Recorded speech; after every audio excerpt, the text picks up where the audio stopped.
David's going to start off and quickly go through, even though we did it last time, we want to continue to educate the public, so he's going to quickly go through the front part of it, and then I'll go through the actual bond proposal part. Thank you, Board, and thank you, Mr. Whiston. I'm just going to give a brief overview of what we went through last time we were together, and then Mr. Whiston will provide you with some additional information that I think will answer some questions that were brought up the last time and some questions that have come forward since our last presentation. So we just wanted to remind everybody that, you know, the last time we did come to the voters for a bond was back in 2002. It was $150 million, and we were able to build 4 new schools with that bond, add on to all 3 high schools, and put in place a technology infrastructure, fiber wiring throughout the district and connecting all of our schools as well. Wanted to take a look at our finances and where we've been over the last 5 years. We are looking at an 8.1% reduction in per pupil funding over the last 5 years, and at the same time losing almost $5 million in at-risk and categorical funding as well. So, you know, this cuts in funding, and we all know that the pressure that this has put upon us as far as financially and trying to make the budget balance every year. In the past, we've been able to dedicate about $4 to $5 million toward our infrastructure, toward our buildings, our upkeep of our buildings, and also toward bus purchases. But because of this lack and this reduction in funding over the years, that $4 to $5 million figure has now dwindled down to about $1 million a year, and a lot of that is reactionary rather than proactive spending, which is what we've been used to doing in the past. Now, on the positive side of things, this board has made a very good effort in their being fiscally responsible, being good stewards of the taxpayers' dollars, taking on projects such as the refinancing of existing bond debt to a lower interest rate. And the refinancing of these bonds will save our taxpayers about $1 million. This kind of action, being fiscally responsible and managing the dollars that we do have, has allowed us to have a very strong bond rating. And as you know, when you have a very strong bond rating, that also helps you to get lower interest rates on your bonds. Plant Moran came in a few years back and did an efficiency study and showed that we were using our resources very efficiently, and also our annual audits that are done by an outside agency consistently provide us with the highest marks available. So why is there a need for a bond proposal? Again, we want to take a look at enhancing school security. School security is something that's been part of our district culture, like I said before, since actually the late 90s. And the tragedy that happened at Columbine really brought school security to the forefront of everyone's mind across the country. And we've had a very good ongoing program here of maintaining safe schools, but we always need to re-examine that and look at that.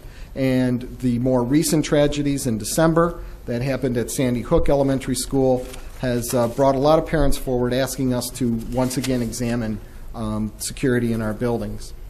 Also, we talked about that aging inventory of buildings. And again, I just point out that bottom 3 numbers there that will show, 21, 23 buildings in that 50 to 90 range. Again, this board a long time ago has made a commitment to the upkeep of those buildings, and we've seen the positive aspects of that commitment has been our buildings able to last a long time and our buildings in good shape. But in order to continue that, we are going to need to continue to financially support that, which is something that we haven't been able to do. We also have had enrollment growth in our district, something that districts around us have not had. We've had 25 consecutive years of growth, almost over 6,800 students, over 2,400 of those students just since 2000. So that enrollment growth has stretched some of our buildings to their capacity, and so that is another thing that we need to look at for this bond. We've also have new state requirements that are requiring online testing of all students, and that's going to stretch our technology to its maximum. Many of the, like I said, the last bond put in place a solid infrastructure, but now we are looking at actual equipment and hardware, and those are the kinds of things that have not been replaced in a long time. And the use of that equipment, there's going to be a huge demand put on the use of that equipment. And because of the, once again, that lack of funding, those reductions in resources from the state, we are not able to replace our buses like we've been able to do in the past. Fleet of 100 buses. If you replace 10 a year, that takes you 10 years to replace the fleet. We haven't been able to do that. Our last bus purchase was 4 years ago. Our average age is now up to 9 years old, and there is a higher cost associated with maintaining an aging fleet of buses. So what we've looked at here is security, and we've looked at some modifications, we've looked at additions, we've looked at renovations, and we've looked at technology and transportation. And we like to call this our SMART bond for 2013. And all of our projects have been reviewed by our bond counsel, and all of these projects are approved as projects that would fall under the legal definition of how bond dollars can be spent. And this bond has something in it, we feel, for all of our students and all of our schools. A security component, a technology component, and hopefully at every single school we will see some type of project, such as examples would be things like lockers or carpets. Not saying every school is going to get new lockers. What we're saying is that projects similar to that could be accommodated at every school in our district. So with security, as David said, we would be looking at the auto lock doors, the buzzer entry system, video monitors, and each school would have a different number of monitors, depending on the larger schools would have more than the smaller schools, but at least all schools would have them on the front door and on the back door where deliveries are made, so that the only way you can get into the school once school start is through being buzzed in, and we'd have cameras that would monitor that. And for modifications, we would be looking at putting some $21 million into roofs, parking lots, windows, those kinds of modifications that need to be made to protect the lives of the buildings, and we'll be coming forward and telling you where those projects will be done at. A is for additions. We talked about room additions at River Oaks and Deer Park, William Ford. Henry Ford would have part of the building torn down and part of it rebuilt. We'll go over that in detail in a minute. So specifically at River Oaks, we'd be looking at a new gym, 6 new classrooms, new lockers, and separating the bus and the parents' parking. And we'd be looking at a cost of about $4.4 million for River Oaks. At Deer Park, we'd be looking at adding 6 classrooms and remodeling the multi-purpose room to make it larger, so that it could accompany the additional students that have been attending Deer Park. Again, for Deer Park, we're not looking to add any new students. We're just looking to handle the students that are in the school building now, and that's estimated cost at $4.6 million. You may say that looks funny compared to the previous one at $4.4. We don't know if we have to purchase land there or not yet, so that's why there's some additional funding there. In terms of William Ford, we're looking at adding 6 classrooms. And again, at William Ford, we're not looking to add any more students. That's just to handle the school now. I mean, they have several classrooms are taking place in lounges. Couple classrooms are sharing a classroom in the library. So we need to add rooms there just to handle its current capacity, not to look to expand it. And that estimated cost would be $3 million.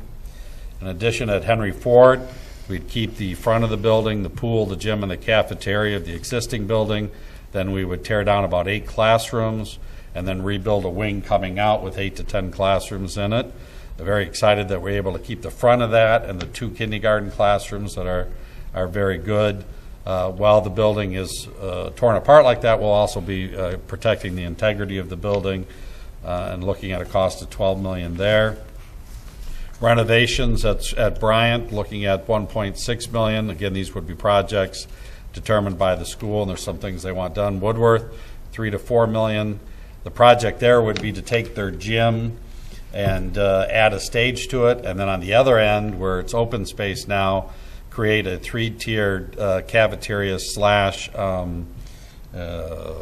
auditorium concept, so that it could be a new kitchen, new auditorium, but then also be used for plays and other things. And then with the stage in the middle, they'd be able to have all the kids either in the gym or the new area at one time. Dearborn High would be looking at some renovations. That's a Ford and Forts and the like, with the money there you see. With the T for technology, we'd be looking at 7,000 new computers, 3,500 the first year of the bond, and several years into the bond, another 35, so that we keep our technology up to date. Upgrades to equipment and licenses, district-wide wireless, and prepare the district for required testing using computers. And the question that came up last time there was, can we spend money on programs? And as long as those programs are part of the computer system that you purchase, you can. But we couldn't go out and purchase, a new software system to add to our current computers. But as long as the software is part of the computer system, you can do that. Transportation, we're looking at 30 new buses to replace the aging fleet. One of the comments has been, does this mean we're going to transport more kids? The answer is no. We're talking about just replacing older buses that are costing us more to operate because they're 12, 13 years old. So we're not looking at increasing the number of kids we bus at all. We're just looking at having the old buses that are breaking down and costing us money to repair be replaced with new buses. So all schools would benefit from the technology, the transportation, and at least the $150,000 per building if they're not getting other major projects. So in summary, how the $76 million bond would be spent would be $600,000 on security, about $800,000 on grounds, $3.6 million on the buses, $12 million on technology, $20 to $21 million on roofs, parking lots, and others, and about $38 million on additional projects that we outlined, including the $150,000 per building for all those buildings that aren't getting major projects. If the S.M.A.R.T. bond is approved, the exciting thing is it would be at the same 5.81 mils. So we're not asking for a tax increase in order to do this. So we have to be honest to say, though, if the voters didn't approve this, the millage rate could go down. So approving it will not raise your taxes. It would not be a tax increase. It would just allow us to continue with our current rate of 5.81 debt mills on into the future. So they would be paying the same as they are now. So what we're asking the board to do tonight is to give us permission for the $76 million S.M.A.R.T. bond and to begin the process of meeting with buildings, parents, community, teachers, administrators, and with architects to begin to design the projects to bring them back to you for final approval. The board will need to decide if you want to go in August or November, and that's a decision you'll make on April 8th. Some of the factors that as part of that decision is we know that we have a projected deficit in 2013-14 of the $6 million. We know that earlier bond election would decrease the number of layoffs, and the bond would provide funds for projects that are otherwise paid for from the general fund. Current interest rates are at a favorable level. August election means we'd be able to get the additions to the schools probably sooner, but we also know at the November election there's a higher turnout, and I also know the board has to consider a college election and a school election August, November, or on both dates. So I know that it's a tough decision for the board, and we understand that. There are factors that would call for either one of those election dates. And again, the board would make that decision on April 8th. So the next step is we're asking the board approval this evening to move forward with the planning phase of the $76 million. We'd go out between March 26th and April 24th, meeting with staff, parents, and community, and we're reviewing each project and having those projects designed by architects. And then on April 8th, the board would make a decision on an August or November election. April 24th through 26th, each building would meet with architects to final review projects. We would make a report to the board on May 13th at this board meeting on those projects, give the board a week or so to look at them and to ask any questions and to make any changes that they deem necessary and appropriate. And then because we have to have this done by the 28th and there's not a board meeting until the 28th, we would ask at the Henry Ford Community College board give us final approval. Now that is if we're moving towards an August date. If we're moving towards a November date, then we would do this at at a P12 meeting in the future. So the deadline for submitting to an August election is May 28th. So if we decide to go with November, we have more time and can change these dates up a little bit.